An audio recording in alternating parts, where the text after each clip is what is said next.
You are tuning into the Conjurers of Gnosis. Welcome to our sanguinary sect of worship. Welcome to the shipwreck we call Aeon Arcanum. Where the vultures gather, you will find us. Light a cigarette and we are there. Join us as we anathematize all of those who oppose us. We're broadcasting live from the virtual Garden of Eden as we chomp away at our poison red apples. Today is Aprilis the 30th in the year of our great power, 2013. We are proudly tempting tree-hugging hippie Eve wannabes, one show at a time. This is the AA for your soul, the Prep H for your hylic hemorrhoids, the Excedrin for your psychic migraine. Awaken, O sleeper! Rise from your grave, shed your illusory skin, and scream, blood, fire, death! We're not endorsed or funded by Michael the Archangel, nor do we accept sacrifice. Our guest today is a sojourner on the left-hand path, known to you Kenoma dwellers as Jeremy Crow. He's here to smack the generic brand Jesus blood out of your mouth, because you've got a fever and the only cure is more raging against heaven. Your ass can belong to Jehovah, but your ass belongs... Oh, that's totally wrong, but your ass belongs to bloody Lucifer today. Apparently you have two asses. Get lost with us in the Bermuda Triangle of discarded theses and dangerous ideas, where heretics aren't burned by fire, but consumed by gnosis. Get out your cakes of light and minces and your sacrificial baby, and let the show begin. I'm your host, James, alongside my co-hosts, Alex and Brad. And so it begins. How are you today, Jeremy? I'm doing great. How are you? As you can see, I fucked up the intro. What a surprise. I knew I would, because I kept telling myself I would, but I realized it was my writing. I said it was supposed to be your soul. Your ass can belong to Jehovah, but your soul belongs to Buddy Lucifer. You used the secret to screw up on that. You saw it in your mind first, and you manifested it. Pretty much, right? Yeah, that is the secret, the law of attraction. How unattractive that was. Don't remember we did that intro with Keira Knightley's chest? God, that one was genius. All right, Jeremy, so tell us a little bit about yourself, however much you want to disclose, and what brought you to the philosophy of Luciferianism. Yeah, well, I consider myself a left-hand path occultist, pretty much these days. Luciferianism is definitely still a label that I, resonate with, but it's kind of gone beyond that now. That's why I kind of like to say left-hand path occultist, but still, I consider myself Luciferian still, because the word Luciferian is obviously related to the word Lucifer, and Lucifer is just a Latin word that means bringer of light or light bearer, and light has always been a symbol for knowledge, and darkness a symbol of ignorance or the unknown, and Lucifer is kind of like the light in the darkness, right, where you have to delve into the unknown in order to gain that knowledge, that wisdom. And when I was young, I was brought up in the Catholic. Well, my dad and my mom wanted me to go to Catholic school, so they hadn't gotten me baptized or anything. So when I was about 5, I got baptized so that I could go to the Catholic school. Anyways, they did a pretty good job of indoctrinating me because I was really into it for a while. And the first Mass that I saw, I thought, whoa, this is like some kind of magic that he's turning this, bread and wine into, body and blood of this immortal guy. And then we eat it. Whoa, that's pretty crazy. But this guy doesn't really seem like a magician. Like, he just seems like he's droning off. Yeah. As a little kid, I could tell that he was not even a real priest, right? As what you should think of a priest. So right. I thought, I want to do that. And I'm going to do it way better than that guy, You're a rock I'm gonna star do it. priest. Well, as a kid, that's what I kind of thought. I thought, I want to do it so good that when they put the host in their mouth, they're going to spit it out because it tastes so much like human flesh. And but yeah, I actually had like a calling to the priesthood for a while, and I really believed it for a while. And as I started, reading the Bible and seeing the Old Testament God is pretty brutal, and You're like, wow, this guy's not a magician. He's just an asshole. Pretty much. I said to my parents, I said, this guy seems more like a demon than a good guy, right? And they didn't have any way of answering me. I was like, look it, he tells them to kill all these people that are innocent. And then, I could tell you a bunch of different examples of that. Oh, but he killed them with laughter. It's okay. Or he just told his people to do it, right? Meaning that... let my people go so I can kill them on my own. It's a history of people using God to justify killing people and taking their land and stuff. Right, that's how it always struck me that way, but I would just ignore that stuff. I was know, like, eh. somehow I was still... I'd say that's just history. That's history. Because I was brought up Methodist, so I'd look at it, I'm like, oh, that's just history. That's normal. He told them to kill them because they deserved it. Yeah, yeah, and you think, well, I may not understand it, but I'm just a human, and I have a limited human mind. But God, in His infinite wisdom, must have done it for a good reason because God is good, right? Right. And that's the kind of thing that, and then it makes you, ignore all these atrocious things, Right. Yeah. And That's how the Highlight Kool-Aid works. Yeah. So I still, I did question, but I still stuck with it for quite a while, and eventually, there was just too many conflicts between the way that I really believed and really felt about life and how, the world works, and Aeon Arcanum brought to you by Highlight Kool-Aid. 8% alcohol, 2% bullshit, and 90% venom. Don't we need that as an ad? We should actually have Brad make a picture for it. What if you mixed it with rum? What would it be called? I'm not sure. I'm sure we could think up something clever eventually. I'm not that witty. The Cathar. The Cathar. The Cathar. So, I don't know. You know how in they call themselves the parfaits, and with the Cathar are priests, and of course the parfait is a yogurt. So right. I don't know. There's a connection there. It's kind of funny. Oh, etymology. Etymology, how I loathe thee. Etymology is hilarious because you can make etymology work however the fuck you want. Well, I find it really interesting because we end up using a lot of words in ways that they weren't originally intended to be used. Yeah, like to know someone. Think about it. To know. Yeah. What do they say? Then you will know, and what's know? Then you'll fuck. Sex. Yeah, exactly. And you will come to fuck the truth. And they demonize both knowledge and sex in in those stories. Right, they stigmatize people too. Like if and we were talking about that last night, or I was talking about that with the Cathar. They stigmatize you and they make you think like, oh, it's unnatural for me to like vaginas. Like, wow, like I shouldn't be liking vaginas. That's weird.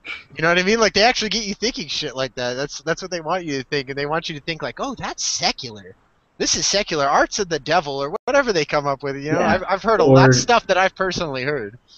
Or masturbation guilt, or oh yeah, masturbation guilt, or say someone is brought up in the church and they were born homosexual, and they're brought up thinking, oh no, I need to repress that because right, that's not natural, and it's not natural to want to have 5 wives. That's not normal.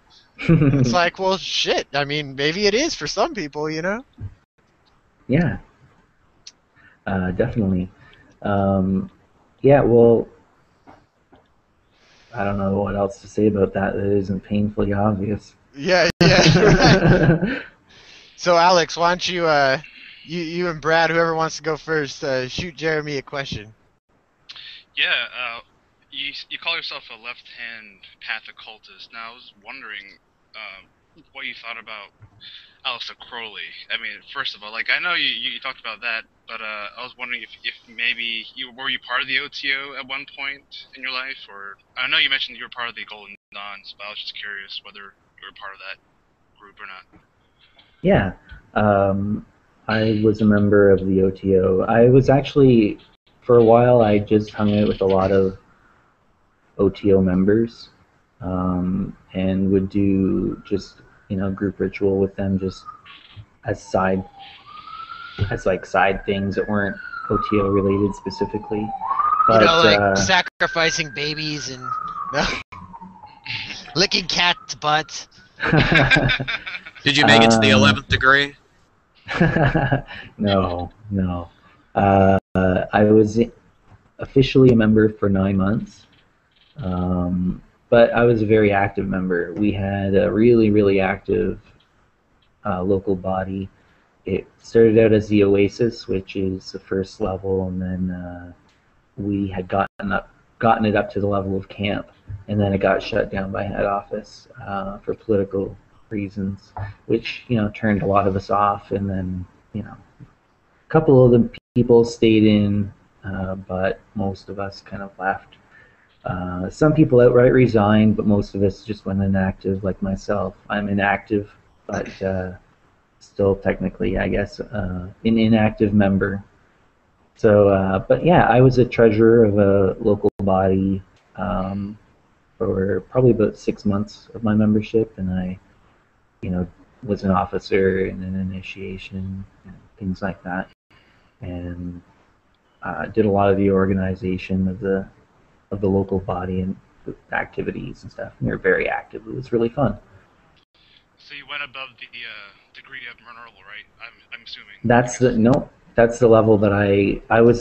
I had been approved for the first degree, and was about to do it. I wanted to kind of wait 9 months specifically for symbolic reasons before I went into the first degree. And it just so happened that my local body got dissolved by the head office just before I hit the first degree. And I didn't feel like traveling to get the first degree after that, because I was kind of, peeved. Because basically there were two local bodies in the same city, but one of them had been inactive for probably at least a year. I think it was a lot more. And some of the people that wanted to do stuff created a new body in the same city.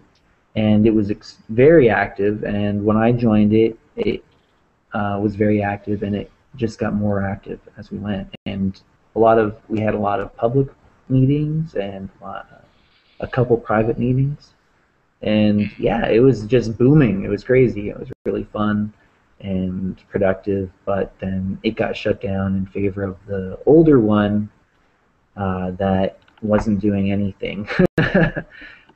Because the older one was the one in which the current head at that time had been initiated here in Toronto. So would you consider yourself a Thelemite by chance right now, or no? Or just No. kind of a general kind of No, left-hand path? I don't consider myself a Thelemite.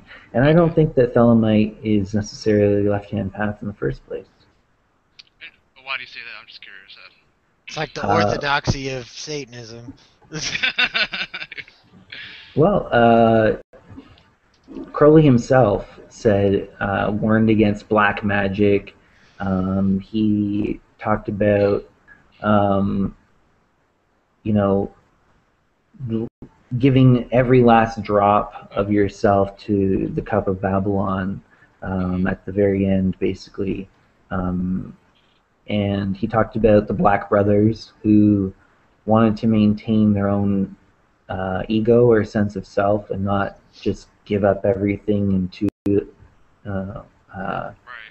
absolution with the all. Those are very right-hand path ideas. Absorbing yourself, eliminating all preference is another big practice that he talked about. One of the practices that he was notorious for, a lot of people like to cite, is where he had sex with a very old and ugly prostitute just to try and break his sense of preference. That's, in Buddhism and Hinduism, they do these types of practices too. Not usually as extreme, but on the left-hand path of Hinduism they do, but the thing is that in the East, the left-hand path is a little bit different than here. Over there, they're still kind of going toward the same end, ultimate union with divinity, but they're just using different methods to get there. Here, it's sort of different ends, in the right-hand path here in the modern Western usage. Right-hand path is more like dissolving your personal sense of self to become one with the all, or attaining nirvana, or The pleroma. any of those. Yeah, any of those things. It's a right-hand path, whereas the left-hand path is to become a god or a force of nature in your own right, and a persistent one, right? So in the actual writings of Crowley, at least, not necessarily what he practiced, but in the official religion of Thelema, it's right-hand path, and it's explicitly stated as right-hand path, although it can be modified slightly for left-hand path purposes, and there are a lot of elements that would normally be part of left-hand path, such as using these adversarial type figures, such as he's got the hymn to Lucifer, and he talks about Satan, and he identified himself with the great beast 666, and the Scarlet Woman was a big part of his theology, and things like that. Identifying with the bad guy is a big factor that normally identifies somebody as left-hand path, but in that case, if you actually look at the practices and what they're intended to do, they're more right-hand path, actually. But because it's so, because it uses so many ideas and concepts that are very natural to the left-hand path, there are people that use Thelema to try and become black brothers, which is not what Crowley intended it to be used as, but he did talk about how that can be done. That's so Yeah, ghetto, even Anton becoming black LaVey brothers. was surprised with the OTO because he expected to find orgies and stuff like that going on, and he found a bunch of initiates meditating, and he was very disappointed. Yeah, well, you always hear about the OTO being like a satanic sex cult, right? Mm-hmm. But we heard that in the news. I don't know. none of that happened. But at really, the end that's of the just official Samael events, and anyways. War. None of that stuff happened at any of the official events.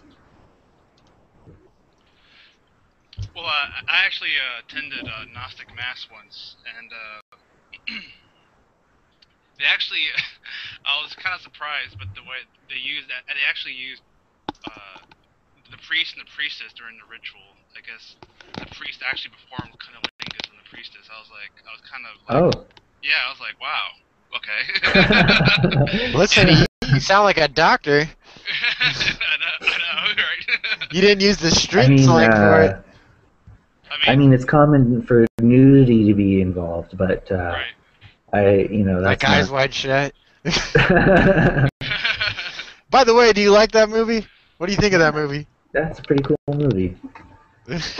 Nice. So, oh, go ahead, I saw it Alex. in Go the ahead. theater when it came out. I just had a thought. With Aleister Crowley and the Scarlet Woman, it kind of reminds me of Simon Magus and Helen for some reason, because I don't know, it just seems like it's kind of, maybe, I don't know if he was consciously trying to copy Simon Magus and Helen, but it just seems like there's a interesting correlation between that. because that Gnostic couple they were also worshipped as Zeus and Athena back in, I don't know, second century. I thought it was kind of interesting, but I think there's a correlation there. But I mean, that's just a random thought I'm having. But also, I have another question for you. Now, what brought you to Luciferianism in general? I think what was the point in your life that brought you to becoming a Luciferian? Well, at the time, I was actively involved with Freemasonry. Mm-hmm. And it wasn't a mainstream Freemasonic order. It was one of the co-Masonic orders, where they have men and women are equal. Men and women can equally reach the same levels of degrees, can hold the highest offices. In fact, the entire time I was a member, the two highest offices were both held by women. Was it a speculative lodge? Yeah, we didn't go out, breaking bricks and carving stone or anything like that. Or it was, speculative, not operative in that regards. I don't think that people really go out and do operative. Well, I mean, like Masonic Stephen lodges. Holler of the Ecclesia Gnostica, he's a Freemason, and he says that most Freemasons today, they don't talk about esoteric subjects. They just it's basically like fraternity. They have like spaghetti dinners and stuff like that, and they don't talk about esoteric subjects. That is actually true. Yeah, I know what you're saying. I actually know Masons that are like and that's that. what I meant by a speculative lodge, because I guess there's speculative lodge where they're actually interested in the esoteric elements of Freemasonry. Yeah, well, the ones that I actually was involved in two specifically. I was involved with a Scottish Rite-based one that also involved certain York Rite degrees incorporated into the structure. And the other one, so that was pretty mainstream style, but the only difference was that there were men and women equally within the lodge and in the same lodge together at the same time. Just like there's no big problem, right? And I don't think that there should be a big problem with that, but it was just normal. People weren't like overwhelmed with lust and not able to think about the ritual or anything ridiculous like some of the mainstream lodge members justify it with.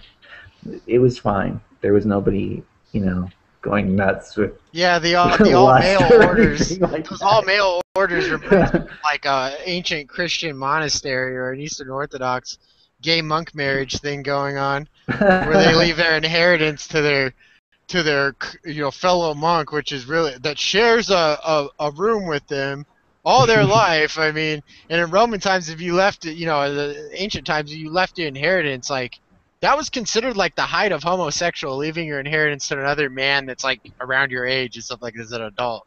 It's not your son, So they had that kind of stuff. So there's parallels. There's definitely parallels with ancient Gnosticism and in the behaviors, and the way they organize groups. Yeah, well, there's like I've heard of people talking about the connection between the Essenes and Freemasonry. But the other thing that I wanted to say was that I was also involved with the Ancient and Primitive Rite of Memphis Mizraim, Freemasonry, and that was also mixed gender. And both of those Freemasonic orders that I was involved with were explicitly esoteric oriented. The esoteric element was the main point of going to it. It wasn't the charity aspect, although there was some of that, or the fellowship, but there was that, of course, as well. But the main thing was the esoteric studies that went along with it. So what's your take on the early chapters of Genesis? I know you've discussed that in videos on your channel. What's your take on that, and like kind of like the whole Christian view of Lucifer and Satan, freedom, and what maybe the etymology of Satan, those kind of things. Like, what's your take on that? Yeah, well, I think that I mean, there's a couple different ways to take it. You can take it on kind of a Manichaean level, where it's a fight against good and evil, where in my current interpretation, the god Elohim or gods Elohim would be the bad guy, essentially, and the slave owner, or the slave master, right? Like the Pharaoh. That's why the Pharaoh is God embodied. Adam, right? where are you? Yeah, and the serpent was the hero. Broke them out of that, made them wake up and realize the truth of their situation, and take initiative for themselves. I think that it's very representative of how we are in our society, and for as long as these stories have been around, we've been in a situation where the people that are the leaders and are, profiting off of our existence in various ways. It's like an allegory for real life. Yeah, they want us to stay, childlike in our mentality and dependent on them as, protectors. Like a dog. And not, our chattel, right? Right, yeah. That's very, very vampiric of you to say such a thing. So, I think that a lot of the work that I am doing is to try and, make people realize that, and to, grow up, take responsibility for yourself, and just kind of sidestep all of that stuff, or actively fight against it if you have the inclination and the ability to. But to at least be aware of it, and to take measures that it's going to not affect your life as much. What do you think about the ancient Sumerian tales of gods like Enki? Yeah, that's what I'm really into these days, actually. Yeah, I've been into that a lot. I read this book by David Cole that's really interesting on that. But the old E.A. Wallace Budge stuff, even though it's so outdated, it's actually pretty fascinating. So yeah, what do you think about Enki? Like, is there parallels with Enki and Lucifer, or Prometheus and Lucifer, like any different ancient gods? Certainly. Well, Lucifer, while there is like a Roman god called Lucifer, it's more of an archetype. It's more of a title, or something an energy that you can embody, or a way of being. So Prometheus embodies it probably better than Lucifer, because, I mean, at least Prometheus was considered a hero. He was punished too, so that also adds that element to it.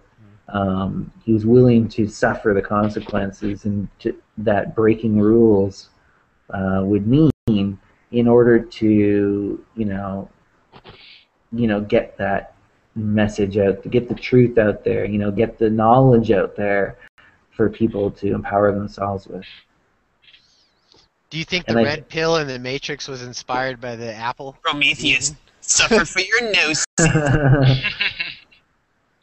I never thought of it, but that's a good connection. Yeah. It kind of seems like it. I was just thinking it today on the bus. I was like, is that why they made it a red pill? Is it because of the apple?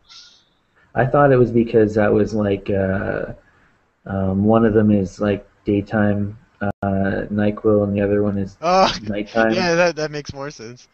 One of them was blue and the other one's like orange, but they decided to make it red. Were you ever a member of the Joy of Satan? No.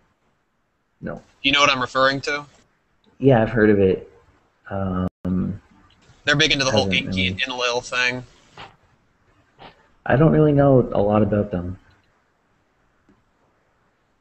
But I do think that Enki is the light bearer. He's the one that was teaching humanity how to survive all the different plagues and natural disasters that Enlil was unleashing upon them in order to destroy them. Yahweh in Genesis. Yeah, exactly. Right. And and it's funny how the Jewish scriptures twisted that into God told the one righteous family, that it was going to come and they were saved. But in the original version,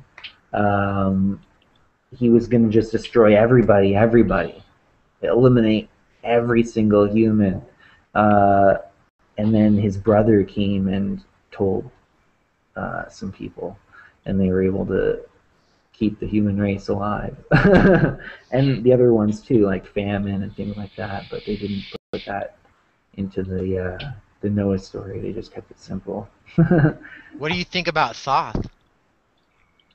Thoth, that would be the Egyptian, kind of Mercury or Hermes type figure. That one would be like I do think of it is in some cases kind of like Lucifer. He's kind of like Inky in a way too, bringing knowledge and yeah, all the different crafts. And then in the book, like at the Book of Enoch, right, you see this idea that like they talk about these angels that they kind of describe the same way as they describe Cain and other people of his lineage in Genesis, being metal workers and all this stuff, right? And they brought the crafts of metal work, and they're the fallen angels, and all these stories link together so well. I think it's way more fascinating when you actually see them. Yeah. Yeah, I mean, I grew up reading the Bible and absorbing and being influenced by all those stories, and it's really hard to kind of just dump all of that. You can't. Right. It's impossible. You've been imprinted with it. Right. You've got to learn to see it a new way, or it's empowering to be able to kind of understand it in a way that actually is really meaningful, and reflects reality in a really, really well, and gives you an inspiration to become more responsible for your own life and what you're going to experience in your life and how you choose to act, and all those things without having to believe that there's some kind of parent ghost that's watching over you, like Santa, something, and you get a burning coal in your stocking when you die if you're bad, and you get the gifts of heaven if you're good. Yeah, I kind of feel like it all goes back to the second creation story in Genesis. Like, the whole story is like, you don't question, don't disobey, don't dissent, don't complain, don't gripe. It's like, don't do anything that... You're with us, so you're against us. Parameters of slavery. So, and if you do, you'll be beaten to submission to lie. So. Yeah. I think the Pharaoh just wrote the whole thing. I think Pharaoh wrote the whole Old Testament, man. Some Hebrew like Moses was just some pharaoh that was like he was like the anti-pharaoh, like an anti-pope, but he was like the opposing pharaoh. He had two competing pharaohs, and he is like, he used his all Hebrew story or whatever the fuck he made up, That's what it seems like. Yeah, well, a lot of it was plagiarized, as we know. Right. Oh yeah.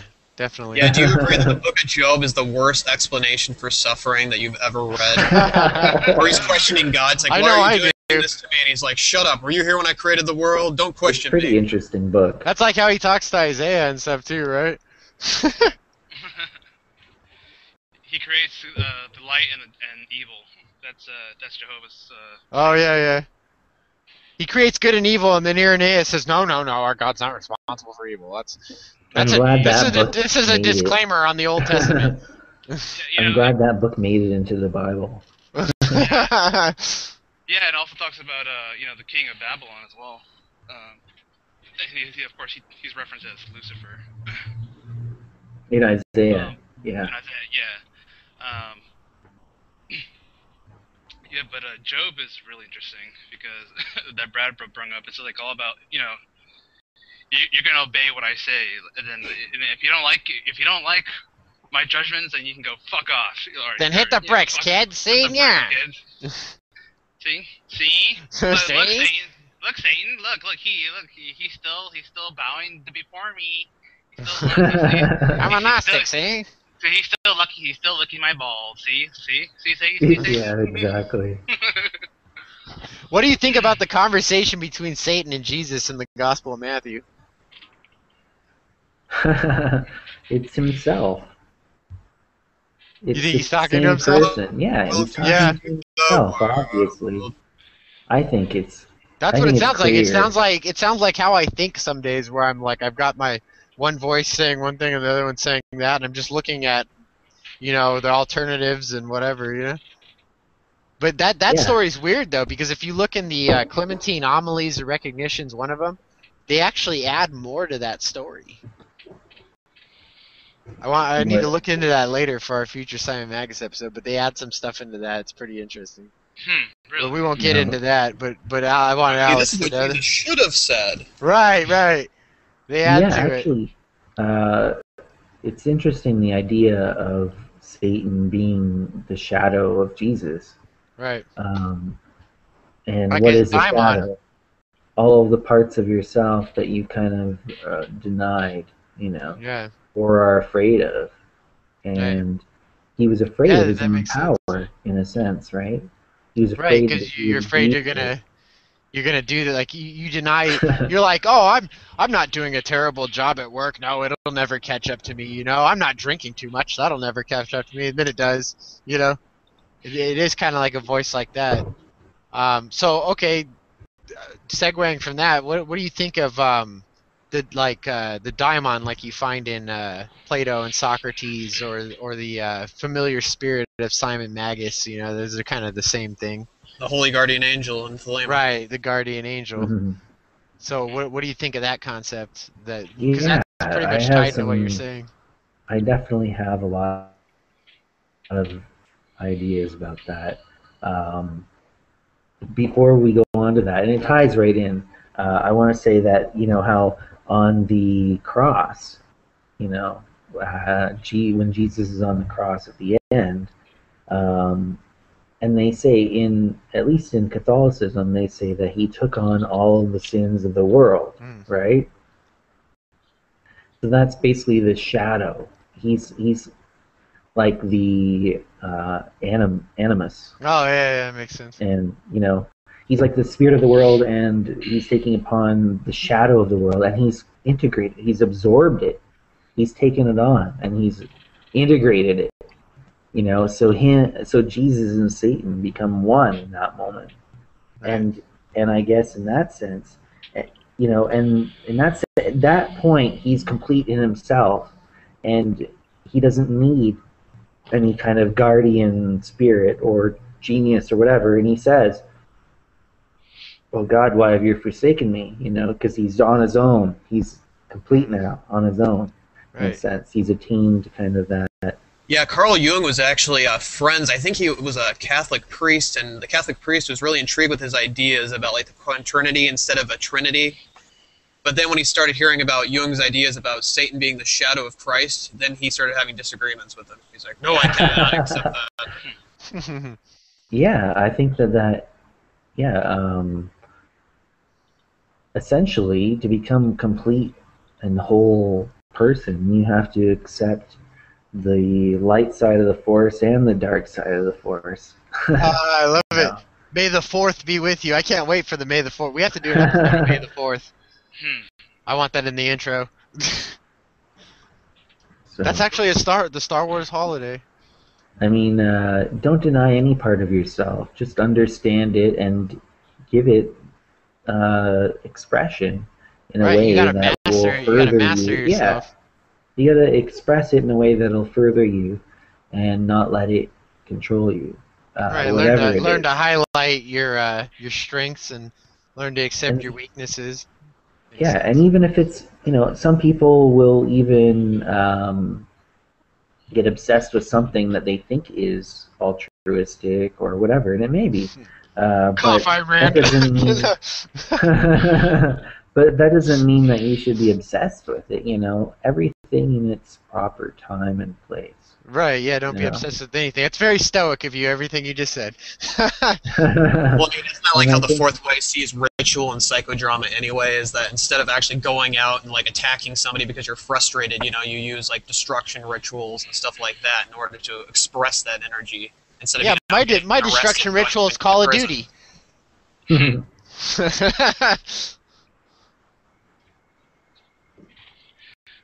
I actually kind of agree with that statement in regards to, God and the devil being kind of on the same playing field, I guess, or the devil being the shadow of God. Because even if you look at Valentinian theology, you kind of see the demiurge, who, or the Valentinians, they refer to them as the right, and on the left is of course the devil, and his archon. So Hades and Zeus. Hades, yeah. So I think. Or Judas Thomas and Didymus Judas Thomas and Jesus. Well, yeah, I was kind of hinting at it earlier, but when I was talking about there's more than one ways to kind of look at it, and you can look at it in a Manichaean kind of dualistic fight against good and evil, but you can also look at it in a more holistic way where the demiurge isn't necessarily bad. It's just a part that's gotten isolated. It's gotten kind of shunned or broken off, in a sense, from or rejected, and it just really just wants to reunite. It just kind of really all it wants to do is to be loved. Yeah, it's that part of yourself that you learned to ignore when you were brought up Orthodox. Yeah, the part of yourself that you repressed at church. and it ends up acting out in a lot of ways like a spoiled child. Yeah, then you become a man whore at the bar, or, whatever, or a drunk, or a gambler. Oh man, there's too many. So ultimately, and I think that The Matrix did a really good job of portraying this, although it was still subtle enough that a lot of people didn't get it, and still never will. How could the first Matrix movie be so genius and the other two suck so bad? Well, the first one was very Manichaean, and it was easy to understand. Right. And then as you go further, it gets more abstract and more. It's less good versus evil, and you start to realize that there's layers and layers of complexity, and so many different shades of gray, and ultimately, in the end, it's all about reconciliation among all of the parts, and really,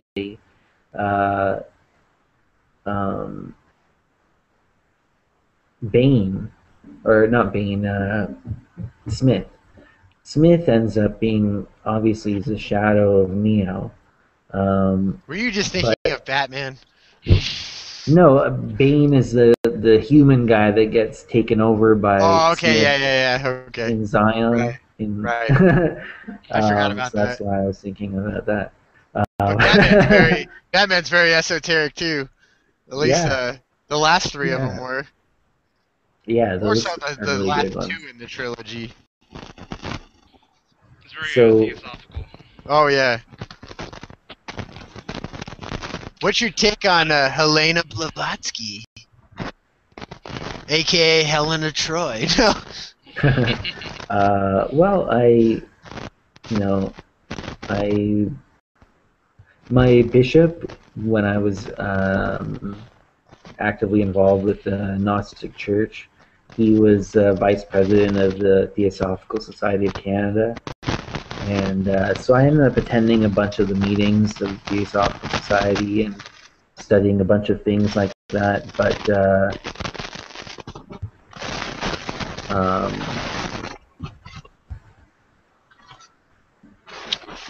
I just freaked out because I felt like there was an earthquake happening in here. Like, I saw my coffee cup roll, and I saw some other stuff. I'm like, whoa, what? I thought it's because I kicked my desk. Then I kicked my desk again. I'm like, it doesn't shake that much, does it? And it didn't. But now it's doing it. Very strange. Okay. So if we had like Anyways, we had a quake yeah. the other night where it just went boom like that. It just felt like it like threw me up in the air, and it was only like a split second, you know, and then it was over with, and it woke me up. I slept through the Northridge quake, and now I'm all paranoid about earthquakes. Especially because I work in a warehouse, and it's like there's shit stacked so high, you know. Scares me. Yeah, so I ended up was exposed to a lot of theosophical stuff, and one of the Masonic orders that I was involved with was very involved with theosophy.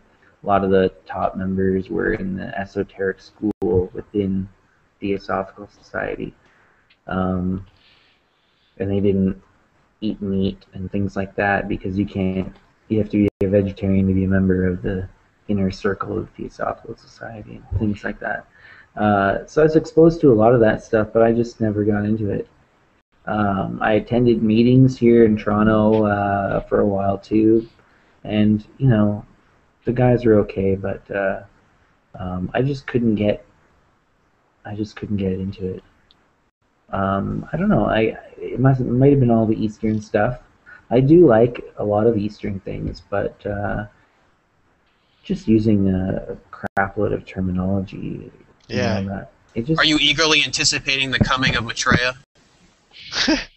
No. Didn't he come and go? Didn't he come and then he rejected it?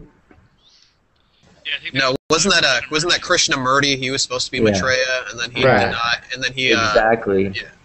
They groomed him to become Maitreya, and he ended up saying no. Well, when he was young, he was very well groomed. Yeah, now like Krishnamurti's more of like an atheist now.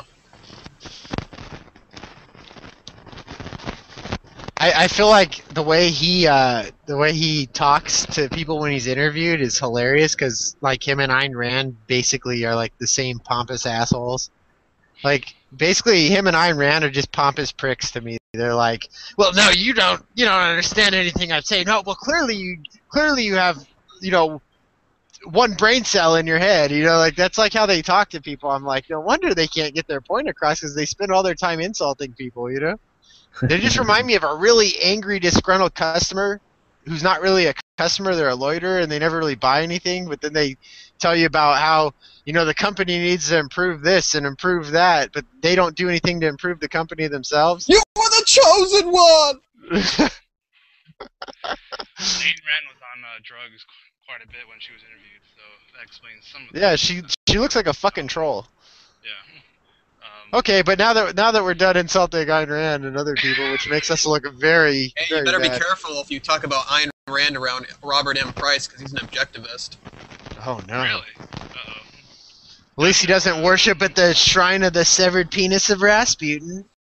Well, I was reading his corruption. blog a few days ago, and he's an objectivist. Interesting. There's too much temptation to be corrupt, and that's why there's no such thing as a free market. Right. It can't exist. Yeah, it doesn't make People any sense. will always be corrupt. You have to Right. take that into consideration in the equation. It's like when people get into that, it's kind of like a dualistic idea, actually. It's like this black and white thinking people get trapped in where they're like, well, there's only one thing and there's only the other. It's like if we were to say, well, there's just Gnosticism and Orthodoxy. There's no shades of gray in each field, but there is, Yeah, for sure. There's a left-hand and right-hand path in both, as we're finding out right now. Well, have you read So, The yeah. Ego on Its Own by Max Stirner? He was a real big influence on Ayn Rand, and he's basically like an extremist egoist. No. I haven't either. But I do think that the ego has gotten a bad rap.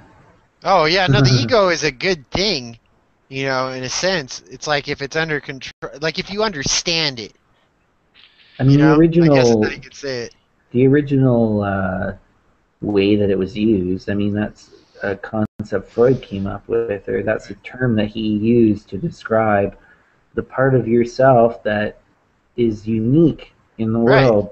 Right. Like the id is basically If you didn't the have an same for ego, you wouldn't get everybody. out of bed every morning. If you didn't have Well, I ego, think it's you'd be interesting dead. that Freud thought that the ego is basically a center that was created between the tension of the id and the superego. So it's basically not like a thing by itself. It's created by the tension of the opposites of the id and the superego.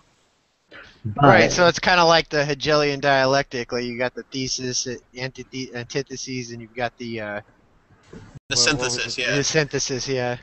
But the thing is, the superego is transpersonal, so it's the same for everybody essentially.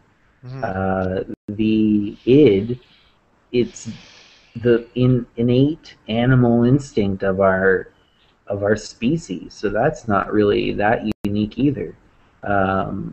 The way we deal with these various conflicts is the ego. It's who we are. Right? It's gnosis. Instead of it's science, it's gnosis. So I think that that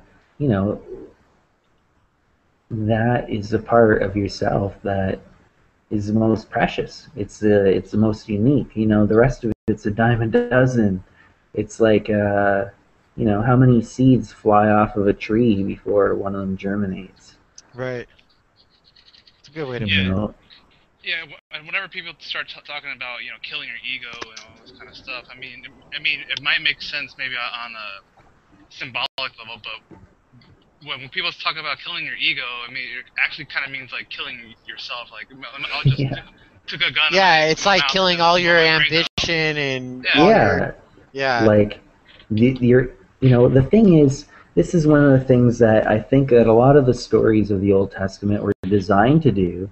And this concept of kill the killer, which is, they say the ego is the one that kills your sense of bliss that comes through eliminating all preference, right?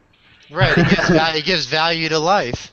Yeah, I mean, it's like a fucking dystopian it's why you enjoy Coca-Cola over Pepsi or Pepsi over Coke. Yeah. Like, you imagine a movie in which all people have eliminated all sense of personal preference. Oh, sounds like Equilibrium. Yeah, or any of those. Yeah, the dystopian futures. Yeah, I don't think Crowley crossed the Nazism. abyss because he came back and it seemed like he had plenty of ego. That's true. Yeah, that's why I said earlier, at least in theory, Thelema is a right-hand path. Not necessarily in practice. Right, and everything is so different in theory than practice, and I don't know, it gets crazy. I mean, even all the sciences are like that, Mm-hmm. It kind of goes back to Lucifer. Like, the Lucifer legend never really made much sense to me. Like, so you have Jehovah who creates an angel.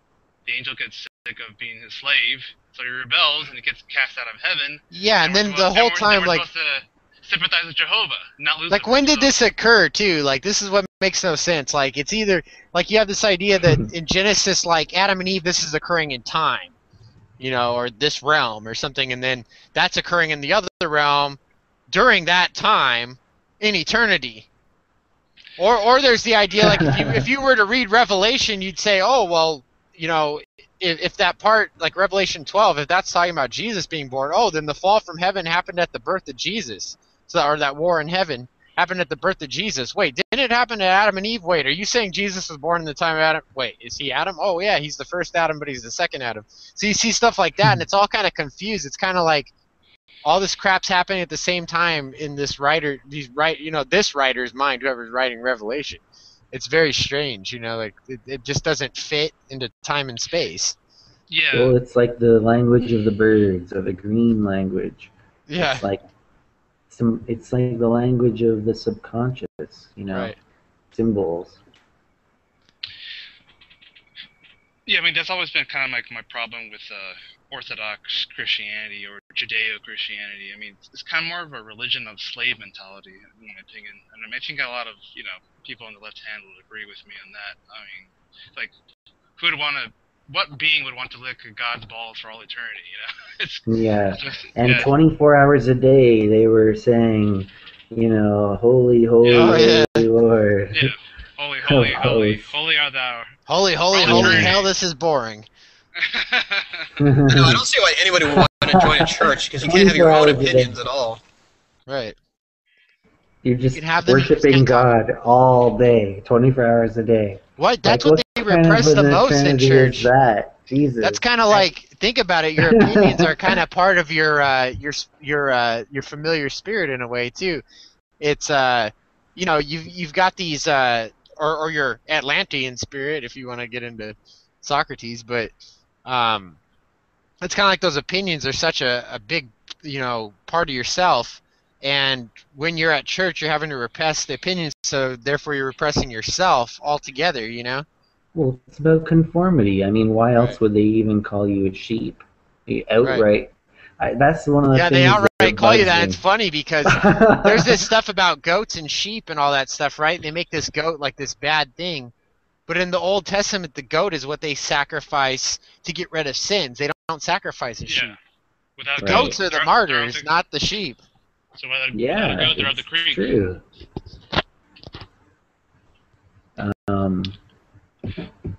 Speaking of goats, what do you think about the archetype of the horned one? Do you think that's a very strong Luciferian symbol? Because I know this book talks about it quite a bit. That's very inky-ish. Yeah. Yeah, well, I mean, it's a symbol of animal lust in a lot of ways. Mm-hmm. And I think that that's a very powerful force that has been repressed by organized mainstream religion in general. And so I think it's a very important archetype to, you know, Bacchanalia, go for it, you know. get drunk and naked and dance to hand drumming, drum till your hands bleed, you know. Sounds like Venice Beach. It's good. Or as Carl Jung said, what you resist will persist. Ah. Words of wisdom. I love that picture, Brad, by the way. Hysterical. So, you know, a lot of people, they say, oh, I'm not left-hand path, I'm middle path. And that's, I think, one of the unfortunate things about the term left-hand path. The term left-hand path essentially just means that you're willing to look into the dark side as well. It doesn't mean that you shun the light. It just means that you're not afraid of the dark either. Wait, didn't Enki have ram horns? Ram horns. Yeah. Enki was like the Capricorn symbol. Yeah. Essentially, right? The mer goat. Right. Wasn't it like a mer goat? Something like that, yeah. And he lived in like a subterranean yeah, he was the lord of the underwater abyss. Cave. You know? Oh, that sounds like Azazel. Yeah, exactly. Azazel, so below. Or, you know, Hades. Right. Yeah, I'm seeing all the parallels even more now that we're having like a discussion. Now that I'm not just thinking of it in my own head and reading E.A. Wallace Budd or something, you know? Yeah, and that's one of the things that Satan and Lucifer these days, you know, originally I thought of it more Manichaean, but now I think of it more holistically, where I think of Satan is like the one that's kind of guarding all of these things that you've repressed, that your conscious mind can't handle the knowledge of at this, or when it was at the time that it was repressed, you couldn't handle it at least, and it just stays there, and Satan is kind of like Hades, or the gatekeeper that's blocking these things, keeping these things underground so that there isn't some sort of zombie apocalypse. Oh no, the toll houses. Destroy the living, right? It's so that it's to protect you. Right. Your shadow is your holy guardian angel. Right. What, you know, think of what a holy guardian angel is he's like a psychopath. He's like your own personal Apophis. Yeah, well, okay, so just strip out all of tradition or anything like that and just try and break it down to first principles. So what is the holy guardian angel supposed to do? Your personal holy guardian angel. is basically there to protect you from dangers unknown to you, and you barely ever are aware of its presence, you know? I've actually been aware of its presence. Well, Alex knows. I said it on the episode last night too, but yeah, I've been aware of it. It's pretty crazy. But that's the only time that's the concept, though, right? Yeah. But that's the concept, though, is that it's something that you're barely ever aware of, and it protects you from dangers that you're not even aware of either. So it's entirely in the shadow. I mean, if you think about it. It actually appears as a shadow, too, by the way. It is the shadow. Right. It appears as a shadow of yourself, but 3D shadow. So what does the shadow do? What, in Jung's terms? It's basically the part of yourself that has been repressed because you couldn't handle it at the time that it made itself aware to you. It's truths that you couldn't handle when you became aware of it at the time. Right. But not necessarily. You could maybe now handle it if you were able to dredge it up. What's weird is you can actually not only experience it, you can conceptualize it on your own, you know, through intellectual thought. You can experience it as a reality, and you can actually experience it through tarot, because it's kind of like a deep contemplation. So you can get it from tarot too, you know, insight into it. Yeah. And it's kind of like seeing the future. It's like prophecy. What are your thoughts on dream interpretation? There's a lot of different ways you can. Hold up. There's a lot of different ways that you can, you know, symbolically, you know, call up Leviathan with a hook, you know? Right. As in Job, he says, who dares, you know, draw up Leviathan with a hook? Well, that's what we're doing when we kind of delve into the shadow and try and bring a soul fragment, essentially, a shamanistic soul retrieval type thing where you draw something out of the shadow and you bring it into the light and you're able to integrate it, you know, healthfully. And but the thing is, the reason why the shadow exists is to protect you. Right, exactly. It's your guardian. If it wasn't there, you'd be insane, you know? Right.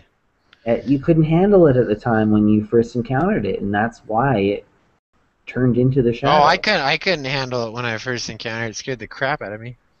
But I mean, the original Inception event, you're re-encountering it. Right. What you're talking about. But it was well, you re-encounter it while you live what they say, too. That's what's even creepier. Yeah, and you keep repeating things. Right. Like you get deja vus, too. You're compelled to repeat certain actions or patterns in your life because you can't understand it, right? Right. But if you're able to, because you're afraid to understand it, you're afraid of the implications of understanding it, and that's what you have to be brave enough to do. And left-hand path doesn't mean that you shun the light and you're just this dark, you know, vampire bat or whatever. It just means that you're not afraid of delving into the dark. Really, it should be called the middle path or the complete path. I'm curious too. Do you know if there's any kind of significance of of phosphorus? Phosphorus, like the actual compound phosphorus, yeah, or phosphoros in Greek. Okay, first of all, here's a little interesting thing here. I can't remember his name, but I have a book that talks about blunders and breakthroughs in science. I think that's actually what it's called, the book. And they talk about how phosphorus, I'm talking about, you know, science here, phosphorus was discovered by boiling urine. So it's kind of amusing. That's how it was actually discovered. This guy boiled urine because he's looking for the Philosopher's Stone, and he got phosphorus. Yeah, I've heard of using urine in the production of the stone. Right. And then back in the day, it was undetectable, so they could poison people easy with it. Boil some urine, poison the guy. You know? Oh, wow. You know? But do you think there's any kind of connection between, like, you know, the chemical phosphorus and like alchemy Yeah, and yeah. There's some kind of Luciferian connection. I like don't really. philosophy? Yeah, I wish I had something cool to say about that. I'm kind of wondering. That's yeah, something I do think there is you some should kind look of into connection. that, and we should talk about that next time. I do think there is some kind of connection with phosphorus, and there's definitely people out there that know about that. Oh yeah, there's probably someone that's got it. So Brad, you were cutting out there. Let's see if we can get you on. Brad, are you there? Uh-oh. This is Down your here. brain. This is your brain on the Three Stooges. Any questions? Okay, Brad, what were you trying to ask earlier? Because your mic like scrambled. I was just curious on your thoughts on the Tree of Life. Do you think that traditionally the left-hand path corresponds to the left pillar of severity and the right-hand path corresponds to the right pillar of mercy? And then, like, I know the Golden Dawn, don't they consider themselves to be a middle pillar system? Yeah, I don't think that the left-hand path and right-hand path actually relate to the left pillar or the right pillar of the Tree of Life. You know, I don't even necessarily think that the Tree of Life is an accurate representation of the multiverse. You know, it's interesting, but it's a very hierarchical setup. And is that really how it works? I mean, I know that we as humans and a lot of other creatures naturally form themselves into hierarchies, but you know, Monkey see, monkey do. yeah, this is like Monkey fling his own poo. You know, it's a very linear map of the multiverse. It's a model of the multiverse, right? It's why, Which makes no sense, a linear map. map for a multiverse. I think of it more in cycles, right? I Right. don't think of it necessarily as a tree or a ladder of, you know, of course there's the ladder, the Chaldean ladder of lights kind of thing, where it's basically it's a ripoff of the Chaldean ladder of lights. Essentially, it's a plagiarization, and they reformatted it. They threw some of their own ideas into it, yeah, but it's still the same sequence of moon. You know, Mercury, Venus, Sun, Mars, Jupiter, Saturn, and, you know, the zodiac and beyond, right? That was a Chaldean, which was basically Sumerian, Babylonian stuff that they took on and they incorporated into their own mythology. And I don't think that necessarily it reinforces the idea of, you know, authority and regimentation. And I want to practice something more chaotic and anarchical. So I don't really. So are you a chaos magician? Because isn't the Tree of Life considered to be like the cornerstone of Western occultism? Yeah, I used to be a Kabbalist for a long time. Like I said, I was involved with the Golden Dawn and the OTO for two examples of organizations that I was involved with. And both of them are big time into the Tree of Life. And so I studied it for a long time, and I used it in my ritual practices, you know, huge. But I've moved away from that. Because, yeah, I do consider myself a chaos magician in a lot of ways. I think that a lot of Luciferians resonate with the idea of being a chaos magician because they study comparative mythology and they'll recognize the light bearer archetype within the various different stories and find inspiration in the different ways that it manifests. Right, I don't even identify as a Luciferian or anything, but I recognize that all the time. I mean, I've always been at least since I don't know, since I was in high school into occult stuff, Mhm. And Yeah, me too. I've always been able to spot that archetype, if you want to call it an archetype, which is pretty much what it is. And It's so a I tend to convenient see those word. connections. Yeah, archetype. Oh yeah, that's Yeah. very Jungian of me. Where I'm supposed to be a dickhead, and here I am being a Jungian. Dickheads of Philip K. Gnosis. Dick was actually really big into Carl Jung. Yeah, I know. So So yeah, I guess think that technically when I'm still people, a dickhead.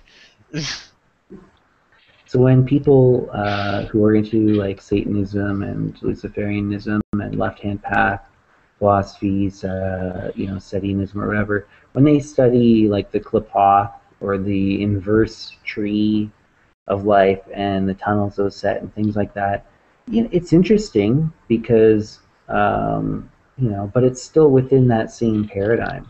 You're still working within that paradigm. I want to do something new and different, and I want to try new forms, and I want to create new formulas that I can share with people that aren't based off of these right-hand path organized religious, the mystic branch of an organized right-hand path religion.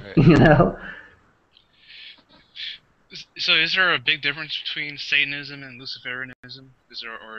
Are there similarities? What's the deal behind that? Yeah, that's definitely a big question that a lot of newcomers have for sure, and definitely a lot of people listening to this are probably wondering that. Mm-hmm. Satanism. What we think of as Satanism now, and when most people say they're a Satanist, they're usually part of the Anton LaVey camp, or school of thought, and because it's a very popular, he popularized the term Satanism, with his Satanic Bible and his Church of Satan, and it's an atheistic organization. They do not worship Satan. Exactly. And that's one of the biggest misconceptions that people have is that it's very misleading. Satanists are not Satan worshippers, Christians are Christ worshippers, so it's an easy mistake to make. They're Satanists, not Satanians. Satanians? That sounds so cheesy. And, even like Luciferians don't typically worship Lucifer. It's like even the people, there are devil worshippers, there are Satan worshippers specifically. I've met people that literally worship Satan, but there are a lot of people that are more philosophical in their I've met plenty of people that actually worship the devil. Being a metalhead, I've been to so many metal shows. I meet crazy people like that all the time, and like have tattoos all over, cut themselves, and have crazy piercings, and they're like all coked out, talking about how they worship the devil. I've seen them do rituals like on their own, just in the middle of a fucking crowd. They're weird. Some people are a lot of them are very sadist. They like to go around and like stab people in mosh pits and stuff. Jesus. That's like a devil worshipping pastime, and they'll still call themselves that though, Satanists or something. But then you go, oh, Anton LaVey, they're like, what the fuck that guy. They're like, I'm worshiping the guy with horns, dude. What the fuck are you talking about, man? And they're on some psychedelic, and they see you as like, an angel or a devil or something. 'Cause they're tripping on shit, But that's the life of a metalhead, man. So I think a big way that you can kind of differentiate between Satanism and Luciferianism is just in the label itself. I mean, the word Satan is a Hebrew word that means adversary. Some people said accuser, but the more typical translation into English is adversary. Right, that's more like when they try to go into using the word diablos and stuff like that, and they get into the tempter, the accuser, the slanderer. It kind of means enemy, and it kind of means rebel. Right. So, yeah, rebel too. And the word Lucifer, as I mentioned before, it means bringer of light or light bearer. And so I think one of the differences between Satanism and Luciferianism is that in the people that identify with the word Lucifer or Luciferian typically will be interested in sharing their knowledge and not just kind of hoarding it for their selfish purposes. So when it comes to, and this is kind of going off subject, but I'm curious to know, when it comes to like the Nag Hammadi, since we're Gnostics, so we're gonna ask you some Gnostic stuff too. But yeah. When it comes to, I mean, even though Luciferianism is very Gnostic, it's just a different way of approaching kind of the same concepts, But when it comes to like say the Nag Hammadi library, do you find any interest in that? And if so, do you have a favorite text or anything like that in it? Yeah, definitely. A big part of what led me to Luciferianism is also the Gnostic Church. While I was involved with the Freemasonic stuff, I started to kind of understand Lucifer in a different way, but I wasn't quite comfortable with it yet. But when I started studying Gnosticism, and I actually got really intense about that, and was studying directly under the Archbishop of Canada for the Gnostic Church of the Glorious Christ in Canada. He was the Archbishop, and it was associated with a lot of other Gnostic churches around the world. And and I studied directly under him. I went through all of the minor orders and major orders up to and including priest. And Nice. So I'm an ordained priest in the Gnostic Church of the Glorious Christ. And I was active in that for about 5 years. But because of my Luciferianism, and I had to end up basically keeping that quiet because the congregation didn't understand what I was going on. They couldn't understand what that kind of stuff meant, so I had to keep that stuff kind of to myself. And it just felt strange. It kind of felt dishonest, Yeah, it does. It kind of sounds disingenuous too. Yeah, and the same thing. Yeah, and the same thing happened within the Scottish Rite-based Freemasonic order that I was involved with. A lot of the people at the very, very top, the top two people in it that I mentioned before, both women. I talked to them, the very top two people, and they both, understood Lucifer in the same way as I understood it, and they wanted me to stay quiet about it amongst the members because they were afraid that the members would get freaked out, and if they knew that the people at the top were. But it wasn't all the people at the top. There were some 33rd degree Masons that I approached about the subject, and they seemed to have no idea what I was talking about. And when I started explaining it, some of them seemed to get really kind of surprised and worried or whatever. Like they're like, "Oh, what? Yeah, I never really thought of that connection," And and some of them got a little bit worried, like 33rd degree Masons. So I noticed that it's not all of the. Yeah, it's not a universal thing. It's not all of the Masons that are Luciferian. Not even all the top Masons are. Just some of them. Right, because they allow you to come in with your own persuasions too. Yeah, you can be at the very, very top and be a Christian and not be a Luciferian at all. What did you find? You could be a Luciferian at the very bottom, because I wasn't even a Master Mason at the time, and they let me in on it when I, confronted them directly with it, and I said, I think that this symbol means that, and I think it's connected to Lucifer because of this and because of that and because of that. And then they admit it. They're like, oh, so you figured it out. But don't go around don't go around blabbing about it, because people are going to be afraid that well, that's classic occultism right there. And I thought it's not honest, It's dishonest. You all these people that are Christians that are contributing their labor, their energy, their time, and their money to this organization, and the people at the top are Luciferians, and if they knew that, they wouldn't be supporting this organization.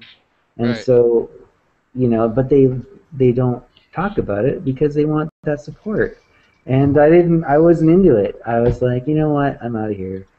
I love how you just brought the truth to light, something I've known for a long time, but without ever being involved in any of the organizations, I was able to figure that out, just from looking into the ancient Gnostics, because some of the ancient Gnostics did the same thing. So you hear a lot of conspiracy theorists say, "Oh yeah, if you're in the 33rd degree, you're a Luciferian." Yeah, not all of them are. That's all baloney. Not all of them are. It's just only the smart ones are that aren't symbolically retarded. Yeah, maybe. I'm going through all these rituals, and I'm still a Christian.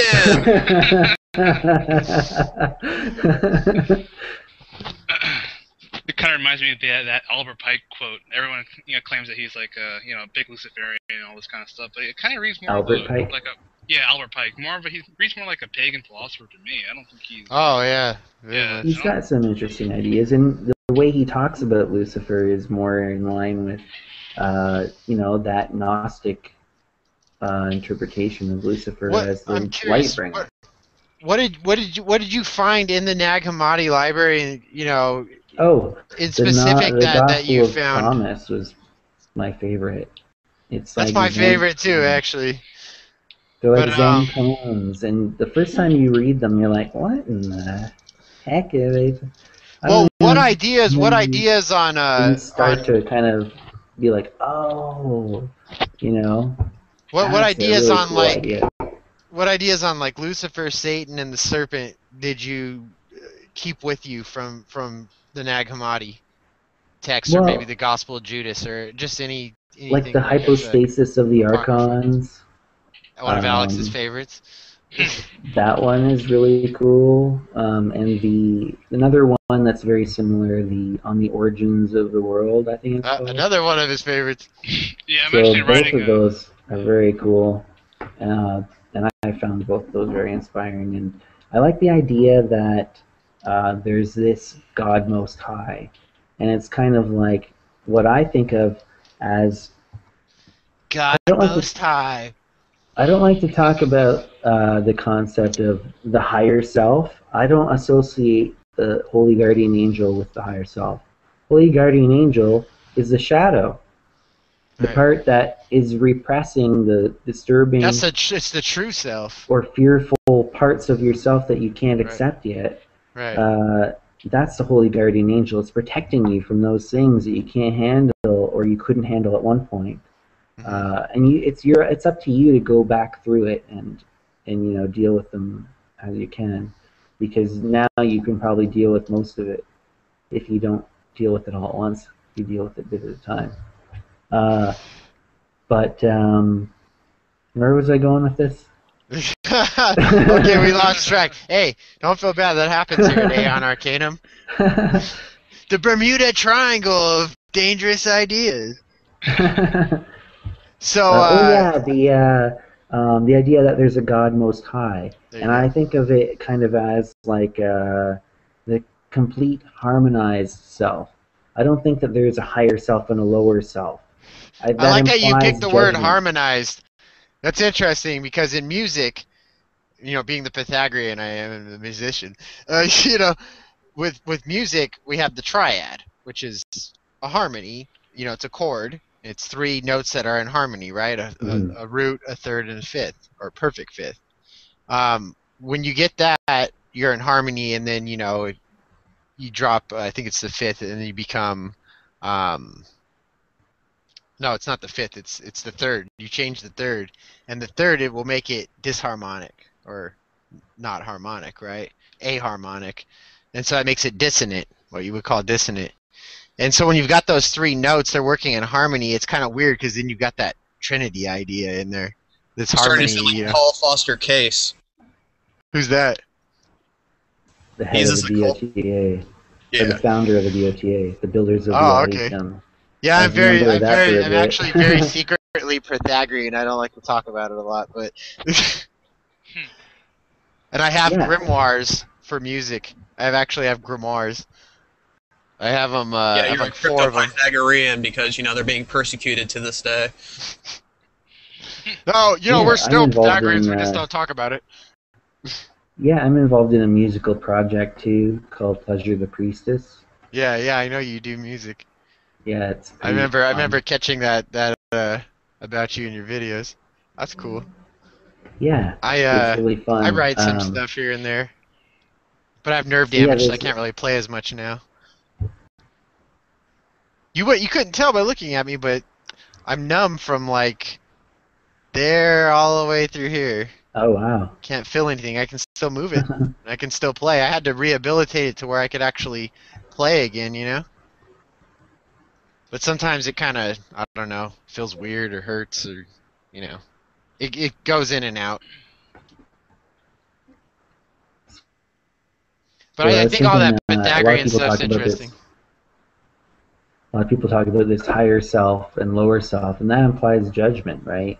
It means that there's a part of yourself, it reinforces the shadow, all right? Because you're saying that there's part of yourself that should be considered lower or lesser or unworthy, and the higher self is the only good part of yourself. You're creating a dichotomy in yourself right there, and you're reinforcing the shadow. You're never going to get better if you think of yourself as a higher self and a lower self. And I think a lot of people will eliminate the lower self. People will get that idea from the Nag Hammadi text too, and from Gnosticism they'll get that idea. But in Gnosticism, one of the central points is actually that you don't want to have a higher and lower self, because that's the fall of Sophia. Is she was split into two. Mm-hmm. That's what you're trying to fix, is the fact that you're split in two. And that's what does Jesus say? Cut a piece of wood and I'm there, or whatever he said, right? Well, what is that? Splitting into two. So there's weird little things like that in those texts. Just even in the New Testament, the Orthodox text. When the one becomes two, what will you do? Right, exactly. Yeah, it's very alchemical. Right, and then you have all that talk about coming into a unity and becoming one in Paul's letters. So that idea, I think, is one of the central ideas that was there in the beginning in Gnosticism and Christianity that now is lost for most people, or they never even knew about it. That's the sheeple, or whatever you want to call them. Not to get too Alex Jones on you. Yeah, so what's your take? What's your take on the singularity? Actually, I'm curious. I know you have to know something about that. The point beyond which we can even imagine. The point at which we can even conceive of it. Which begins supposedly I have no idea by definition. What do you think? I have no idea. What do you think of man merging with machine? Man merging with machine. What's your take on that? Do you think that?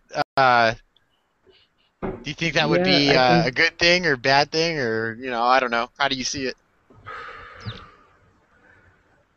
It could go either way. You know what? I think that there's going to be some people that use it for right-hand path purposes. They're going to use it to upload their brain, and then they're going to merge their minds together to create a collective mind, and they're going to super right-hand man. They're going to give up their own unique existence. But you know what? In that era, if you were able to upload your consciousness like that, wait, that's kind of good though. You wouldn't have to give up your individuality. Starting to sound like Evan Gilliam. Hey, that's kind of good though, because then if these right-hand path idiots all merge together, then we only have to find one to hunt them down and get rid of them. maybe all together, when they all come together, they could create one complete mind. Maybe like like all the different brain cells. Each of them have one, and they could all contribute a brain cell, and eventually come up, and then realize what a douchebag they've been. Well, that's what the Jesuit priest Teilhard de Chardin believed. He had a concept called the Omega Point. Oh yeah, and he had a similar idea to that, where like all the souls are basically evolution is leading all souls towards a unification. Yeah, if you look up emerging technologies on Wikipedia, you'll find Omega Point. We'll talk about that. I think that there are actual people, scientists that believe in that philosophy and are using technology to try and achieve that. And Google. But the thing is, if you were able to upload your mind, you wouldn't have to choose. You could just make a complete identical copy of your uploaded consciousness, and then let that merge with the. You could merge your consciousness with several different group consciousnesses. Well, yeah, you'd be fully sentient. You could be inside of a plant and inside of a rat and a human at the same time. Yeah, you could create multiple versions of yourself. Each of them go out and experience things in the same simultaneously in time, and then they could all come back together and re-merge, and then you've experienced 7 different things in the same time period and have the memories of all of those things. It's like the Docetus fanboy fantasy. But one of them could decide to go off and not re-merge back into the original. Right. Oh god, it sounds like Agent Smith. Scary. Now I don't like it anymore. If you could copy yourself, I think that these kind of concepts allow you to think about these ideas that break you out of the idea that you are just like, the concept of reincarnation, that there's this one soul that keeps jumping from body to body into body. I don't think that that's true. And I think that, if as above, so below, and as below, so above type of thing, you can look at one realm of reality and it can inform you about other realms of reality. So I think that when your body stops working and dies, essentially, your physical body, the components start, the bonds between the different components start breaking apart, and there's dispersion, and the different components that made up that body go off, and they make all kinds of other different bodies, not just necessarily the same. It doesn't go back to becoming another human. All of those same elements don't get recycled into a human again. It goes into grass. Oh, right, because then you'd be just a martyr. Worms and all kinds of different things, right? Right. Well, I think that the soul is does the same thing. The soul is the ego, in a sense. The stuff of the ego. If there is a like spiritual the substance substance of the ego, yeah. Yeah, but because it's non-physical, it doesn't have those same limitations. But I think it does still act in a similar way. I think that it breaks apart and goes off to make new souls, and not necessarily all of those chunks or bits go off and make one soul together again. They go off and disperse into several different ones. And also, while you're alive, you're going around copying parts of your soul into other people's. Right. And they're copying parts of their soul into you. It's like after you have a conversation with someone, you find yourself saying things they do or gesturing the way they do and stuff like that. Yeah, well, right now, us having a conversation all together, that all of us, we're copying bits of our, if we were able to upload our consciousness, we're taking little bits of that data and copying it onto each other, and everybody who's watching this. Right. And if you write a book, you're kind of putting it into a hard copy. Bits of bits of yourself, parts of your data, and when people read that book, they're copying it into themselves. Yeah, and it's like you kind of don't have a choice over some of the stuff that you actually take. Or creating an egregore. Yeah, and I think that that's what the alchemy is you take the raw base material that you're presented with, and you have to forge it into a complete harmonized whole. You know, Right. So it sounds like with your burn off the dross and. Right. With your thoughts on it, it's kind of like there's physics of the soul, you know, the metaphysics, and then the physics of the body, and one is material, one's what we kind of think of as immaterial. Not necessarily material like this, but it's its own material in a way, you know. In a sense, yeah. Yeah. It's data, it's information, and information is its own thing, but it doesn't have the same limitations. So you Right, can make information's copies interesting of it. too, how it's like, you know, with DNA you have all this, it's just a combination of stuff, or binary, it's a combination of ones and zeros.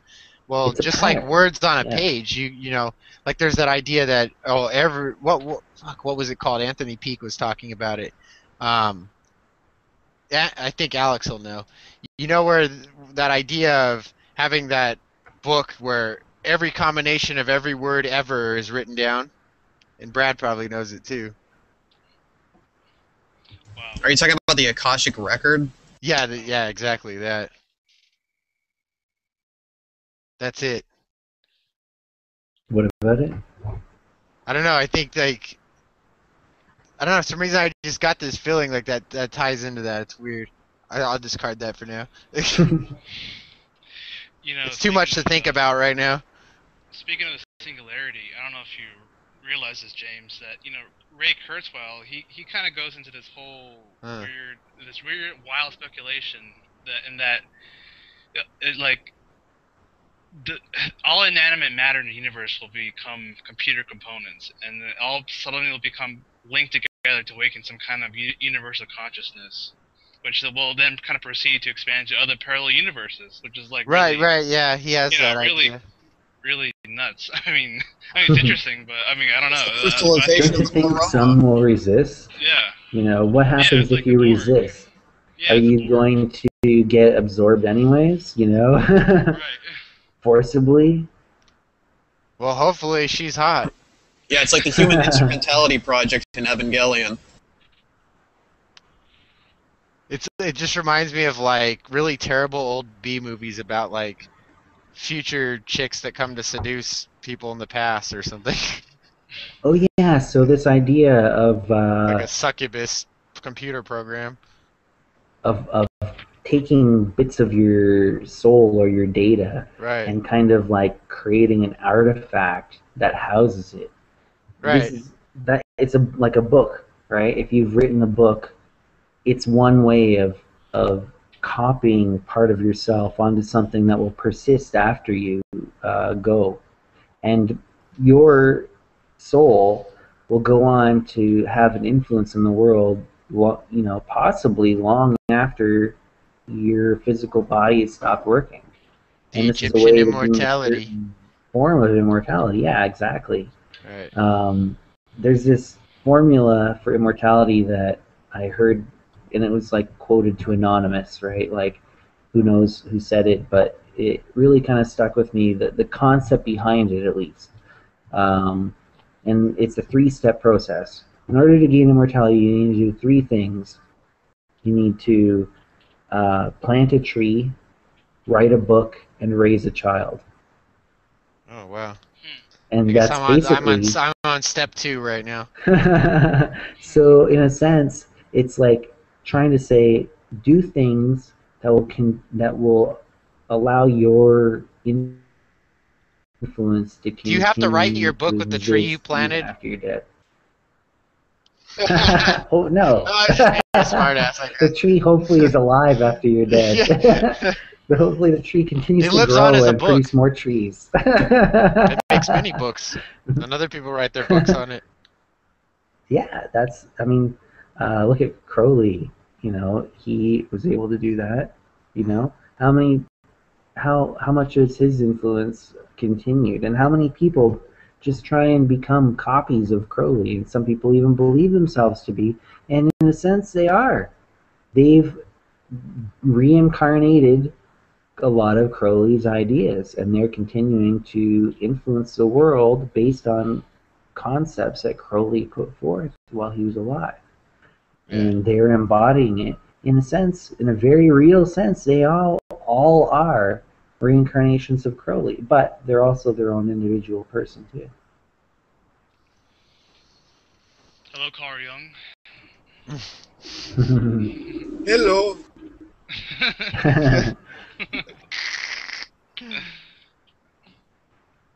So yeah, maybe it goes beyond that too. Maybe, like the Philosopher's Stone, if you're able to take the salt, sulfur, and mercury, or the body, the soul, and the transpersonal spirit, and create some sort of harmonization to such a strong level, maybe there won't be bonds between a bunch of different components, but maybe it'll be a complete harmonized unit that isn't components that are just held loosely together. And maybe you'll survive the dissolution and gain immortality on a real metaphysical level, and not just through leaving a legacy. Maybe, I don't know. Yeah, I like how speculative this episode is, though. It's very like Gnostic speculative.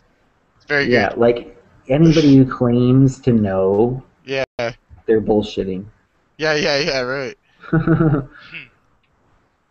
So I guess pretty soon we'll wrap it up because it's been a while, and Yeah.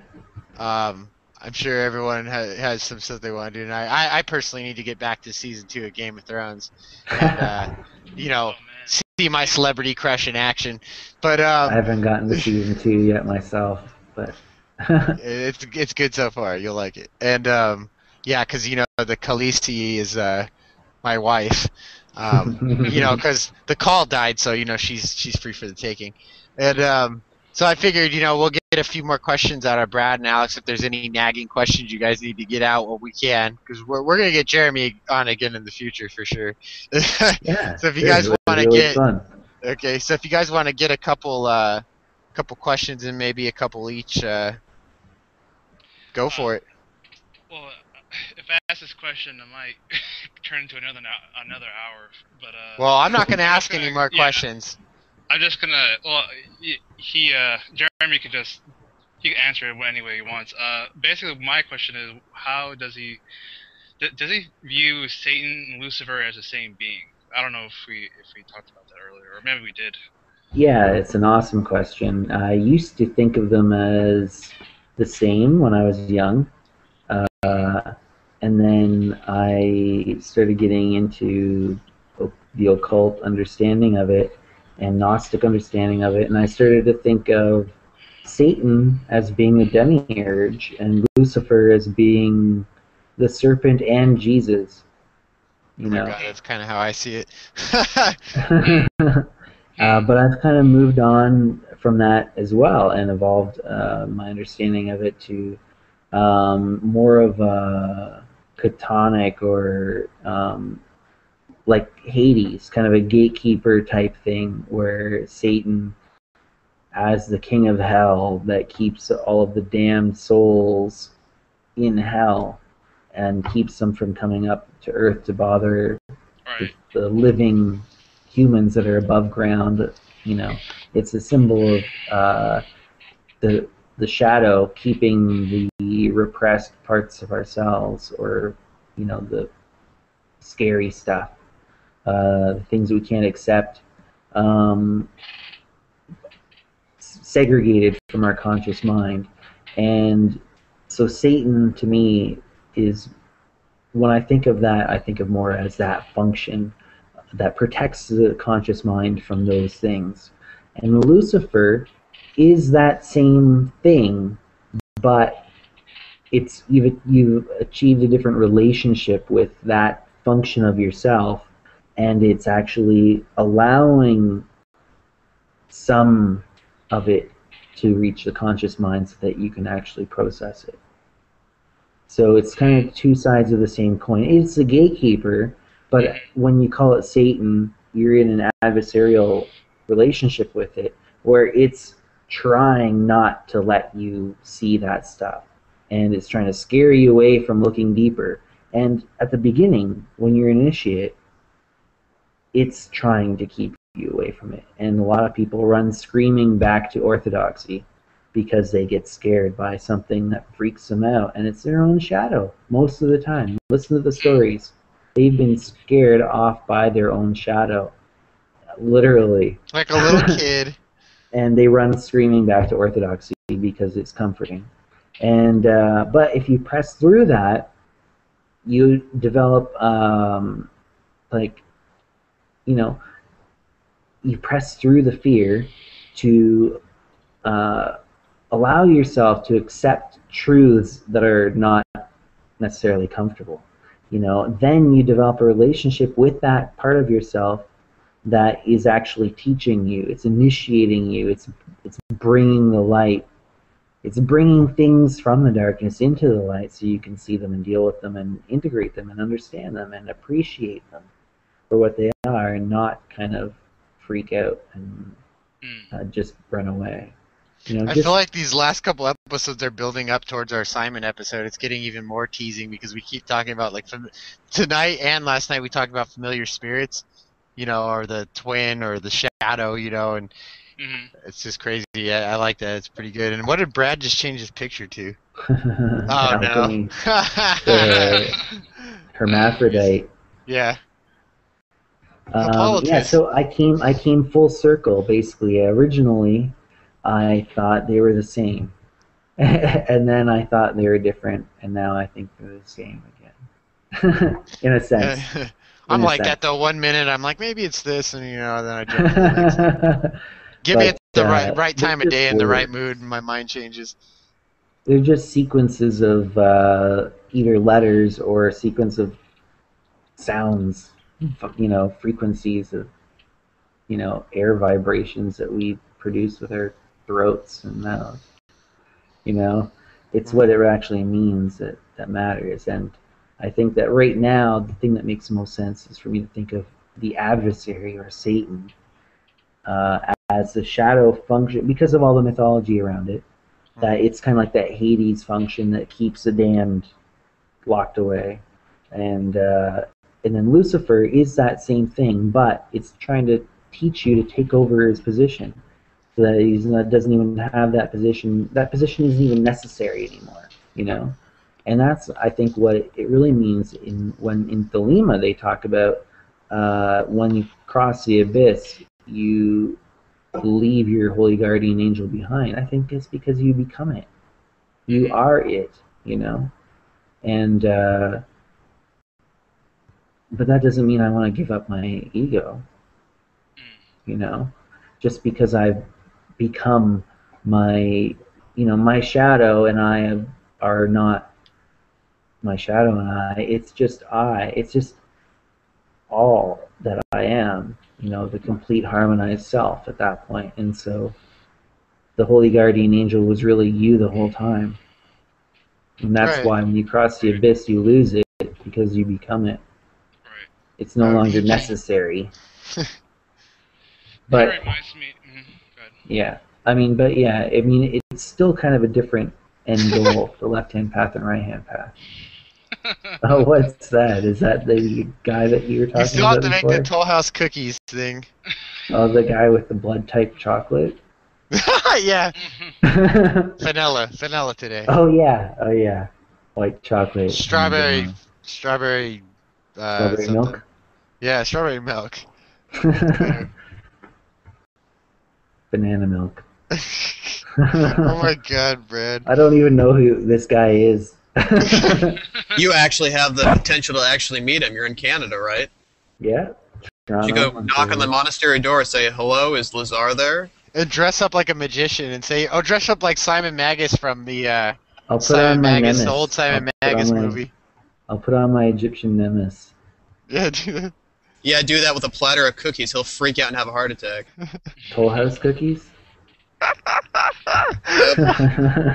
Yeah, make sure you're reading The Soul After Death when you walk up the door. And make sure you're giving out pamphlets about it. Yeah, that'd be funny. Like you're starting a church of Seraphim Rose. And say Seraphim Rose is like the Holy Hermaphrodite or something. Holy Hermaphrodite Christ. I don't know. Yeah, I have no idea what you guys are talking about. Yeah, exactly. See, Brad, you're getting too esoteric. So this guy, you're paying too much attention to this guy. Just ignore him, and nobody will even know who he is. Right. Now we're giving him too much press, which is you're giving him too much promotion, which is totally against my 48 laws of power obsession.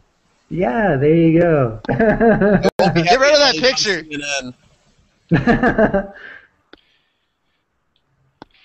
We can't seduce young Orthodox virgins with the old Orthodox priests.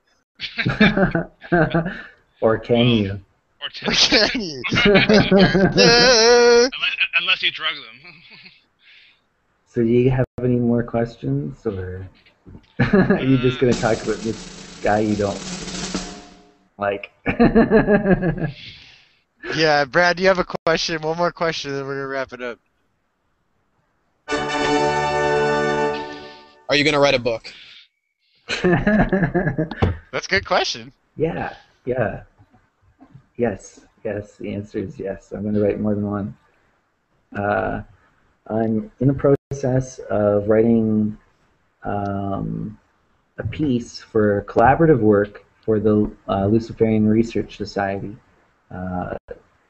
which is over 1,000 members strong now.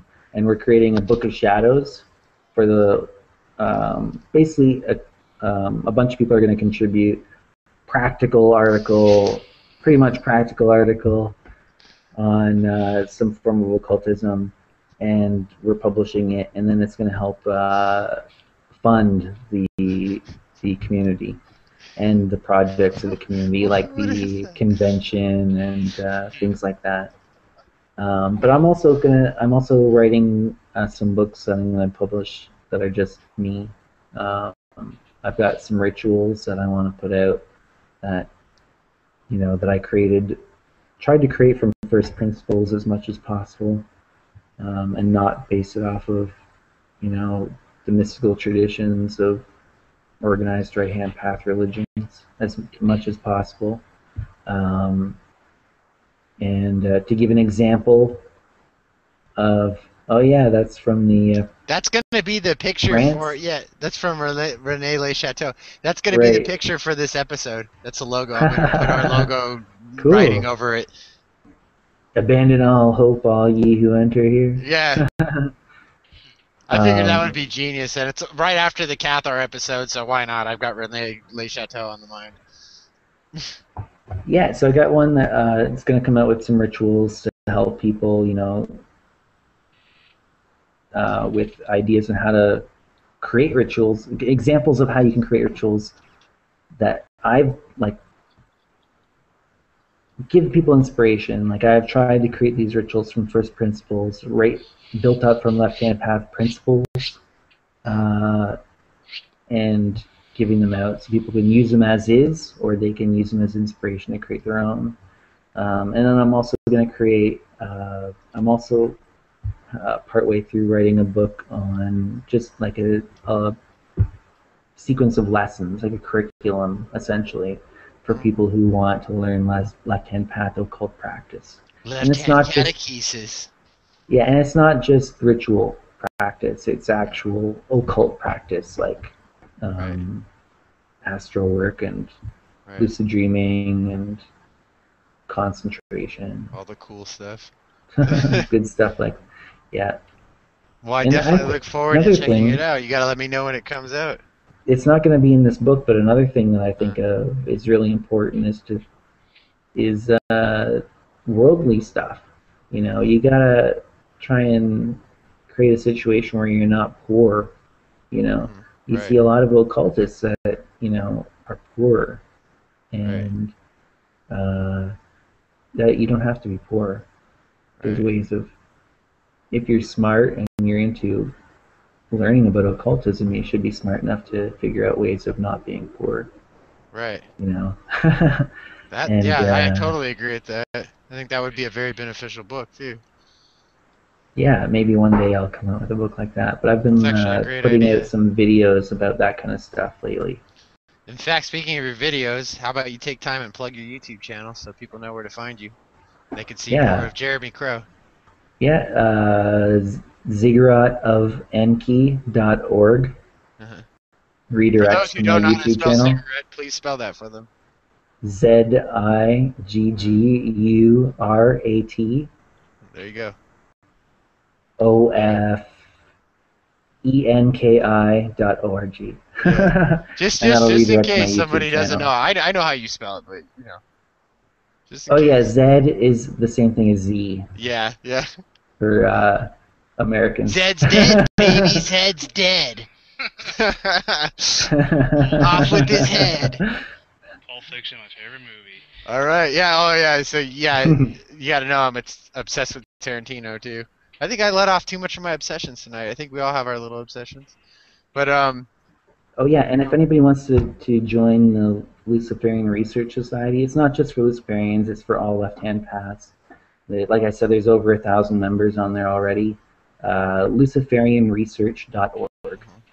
and if you want after this, if you could send me both of those links, I'll post them on the description box too, you know, in case someone hasn't made it to the end of the episode yet. This was a pretty long one. But I'm sure they'll cycle their way through it eventually. And they have that auto where it leaves off, you know, where you left off on your videos. They have that on YouTube. Oh now. yeah. On all of them. Cool. You could have like Resume, a bunch of them tracked at one time. essentially. Yeah, it has that resume function. That's pretty cool. But it was great having you on, and we look forward to Yeah, having thanks you for again. asking me.